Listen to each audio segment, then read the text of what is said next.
saddle up. We got a good program ahead, and I'll get out of the way, and we'll get these speakers up here.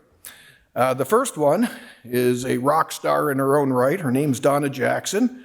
She, I guess, are you originally from California or just go to California? Yes, a California lady from who went to Cal State University at Santa Marco.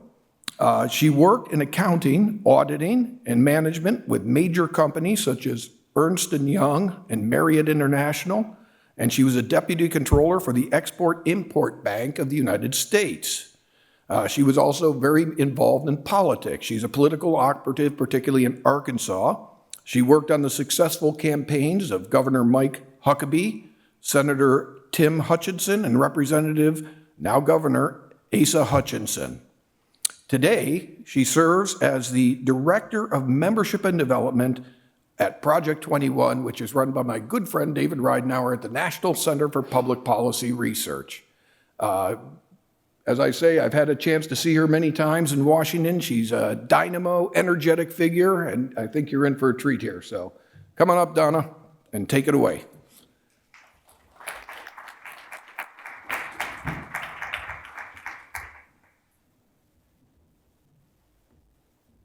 Thank you for that. I'm looking for the rock star. I guess they're here somewhere. No, but I'll take their place, okay? Yes, my name is Donna Jackson. I'm the Director of Membership Development for Project 21. We are the Black Leadership Network, one of the oldest and largest Black conservative think tanks in the country. I have the privilege of working with some of the most dynamic individuals that you've ever seen. These people have signed up for the fight. You know, somebody asked today, and I've heard it twice, what does winning look like? Well, one of the things I like to study is generals, military generals. And think of us as the Tuskegee Airmen. We come in and we're here to fight the battle. When the Union Army was looking for someone to come up and help them fight, they called the Black soldiers. Here we are. So recently we've heard a lot. Recently I had the opportunity to testify before the Energy and Commerce Committee, twice actually in January.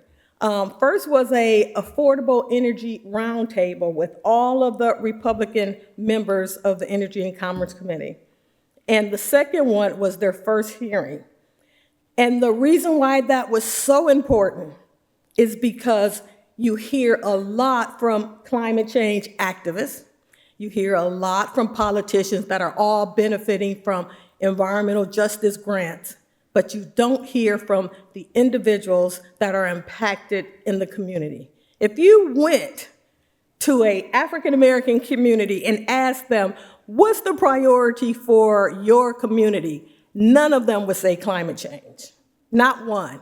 Despite the fact that you're hearing people talk about environmental justice. I'll tell you what environmental justice is. It's the Black exploitation game. That's how you blackmail every American to fall in line and self-censor and not check on where's the money going. In the Inflation Reduction Act, there was some $60 billion advocated for environmental justice. I want you to realize what that equates to.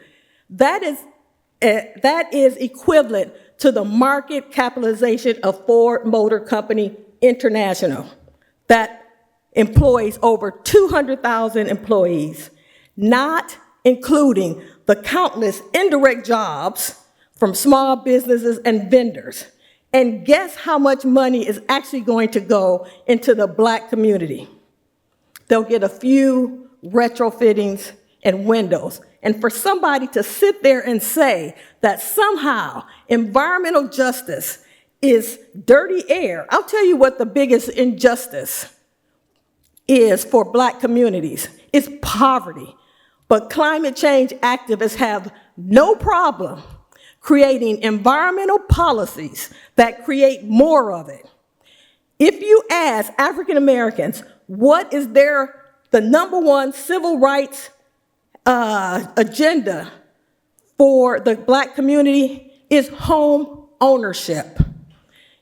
But guess what environmental policies do? They create artificial scarcity by adding additional regulation costs by preventing the development of housing.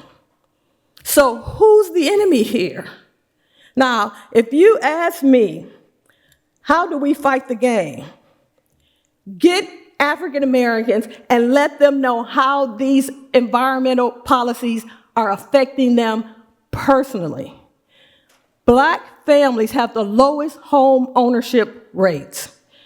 70% of Black households are run by single parents, mostly females, but guess what? The largest demographic of individuals trying to start their own business is Black women. But what do environmentalists do? They create regulations that penalizes small business owners. The Small Business Administration did a study, and what they said is this: small businesses pay 4 times their revenue towards regulations, including climate change policies, than big businesses. Every time they create a climate change policy, it favors big businesses and it squashes small businesses. The war on stoves, what do you think small business, the number one business for Black Americans are? Restaurants. Can they afford to buy expensive appliances and convert their homes and their businesses to be able to meet these regulations? No. The whole goal is to put them out of business and create a permanently government-dependent underclass. These environmental policies are a way to usher in socialism, to take away the ingenuity of African Americans who want to participate in this great American dream. High energy costs create barriers for those trying to get out of low income and emerge into the middle class by increasing the cost of energy, increasing the cost of living expenses so that people don't have money to be able to save. The energy industry represents high-paying gateway blue-collar jobs for people that don't have a college education. Even the Washington Post, as woke as they are, said that green jobs that Biden claims is going to replace these jobs, right, only will feel 20% of the coal jobs lost. So now, all of a sudden, and this is a horrible statistic, in California, in 2009, 52% of people could afford an entry-level medium home, not anything lavish, just a medium level. That number is 26%. For Black Americans, 8%. 92% of the population cannot afford an entry-level middle-class home. When you hear people talk about the wealth gap, and you hear it a lot with African Americans, they're always saying that we want to narrow the wealth gap. How do you do that? Through home ownership. Who's preventing you from doing this? Rich, white, elite liberals that have created agenda for Black Americans that they didn't ask for. And they put justice behind it to actually push that narrative. Every person in this room, if you want to make an argument, make it hit home. Because African Americans can turn the tide of any election, any momentum, and all of the ESG that we see going on today. One protest before the 2020 election turn to home government. I mean, we were living in the golden years when the Trump administration had energy independence. Who do you think got laid off from those jobs? They were Black and brown people. We had the highest home ownership rates. We actually had the highest entrepreneurs that started their own business during the Trump era. Today, all of that is gone with the Biden's attack on the Black community using climate change as the mechanism. What we need to do is let people know how this bogus junk science is being used to take away their livelihood. There was an interesting study with the Energy Information Administration. They said 1 in 3 households struggled to pay their energy bills. 1 in 5 had to give up food and medicine to pay their energy bills. That number, I want you to get this, double for minority communities, double. So you have people that are sitting there making life and death choices because we have an administration who has attacked the fossil fuel industry, who doesn't care about individuals. He's decided that Black Americans, despite using for a prop, are expendable. Black people are not, because of high energy bills, are not living paycheck to paycheck. You hear it all the time. They're living paycheck to Wednesday, and then they're borrowing money, and they're trying to get money from their families. They're living upside down just to make it to the next paycheck. So they're already behind. Explain and show people that in the name of bogus science, this is what they're doing to your life. You want an army? You get one. You get 1 or 2 leaders that are sitting there and saying, why can't we make it out of poverty?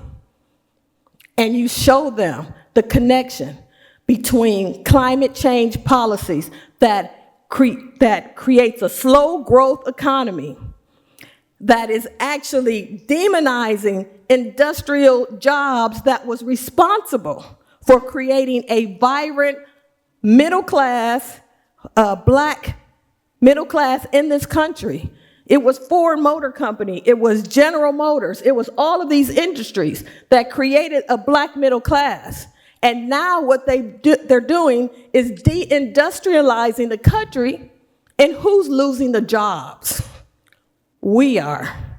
Let them know who's doing that. And I can tell you right now, you'll have somebody on your side.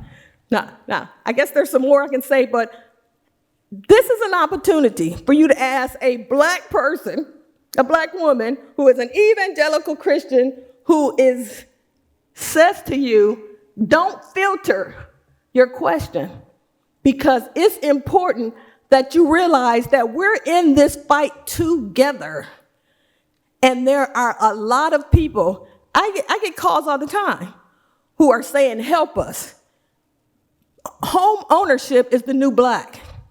And make sure that you get that message out to everybody so that where we are today, we can turn the tides, and we got 2 years to do it. And we can do it together if we message correctly. Thank you.